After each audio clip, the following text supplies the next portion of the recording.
Hello everyone. నేనైతే ఇక్కడ panipuri prepare అయితే చేసుకుంటున్నా. ఇక్కడ మొన్నైతే డీమార్ట్‌కెళ్ళినప్పుడు రెడీ టు ఫ్రై పానీపూరి అయితే కనిపించింది నాకు.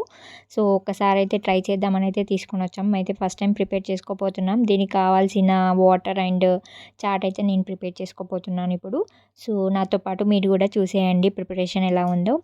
సో, ఇక్కడైతే ఫస్ట్ వాటర్ కోసం నేను కొంచెం కొత్తిమీర అండ్ 2, 3 పచ్చిమిర్చి అయితే తీసుకొని మిక్సీలో అయితే మిక్సీ చేసి కొంచెం సాల్ట్ కూడా యాడ్ చేసుకొని మిక్సీ అయితే పట్టుకున్నాను. సో, ముందుగానే కొంచెం చింతపండు వాటర్ అయితే తీసుకొని ఈ పేస్ట్‌ని అయితే దాంట్లో వేసి కొంచెం చాట్ మసాలా అండ్ కొంచెం ధనియా పౌడర్ అండ్ కొంచెం సాల్ట్ పడితే సాల్టు ఏసుకొని మిక్సీ అయితే చేసుకున్నాను. సో, పానీపూరి వాటర్ అయితే రెడీ అయిపోయింది. ఎంత ఈజీగా రెడీ అయిపోయిందో కదా! సో, నెక్స్ట్ అయితే నేను చాట్ కోసం ఇక్కడ ప్రిపేర్ చేసుకుంటున్నాను అనమాట. నాకు దగ్గర బఠానీ లేకుండే ఇంట్లో. సో, నేనైతే ఇక్కడ చిక్ పీస్ అయితే బాయిల్ చేసి పెట్టుకున్నాను.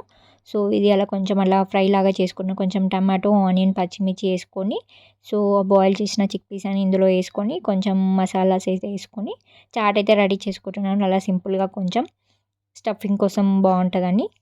సో, నా చాట్ అయితే ప్రిపేర్ అయిపోయింది. నెక్స్ట్ అయితే ఇంకా నేను పానీపూరి అయితే ఆయిల్‌లో ఫ్రై చేసుకుంటే అయిపోతుంది. పానీపూరి అయితే ఆయిల్‌లో ఫ్రై చేస్తున్నాను. ఎలా వచ్చిందో అని ఫస్ట్ అయితే చూసాను. కానీ పర్లేదు బానే వస్తున్నాయి.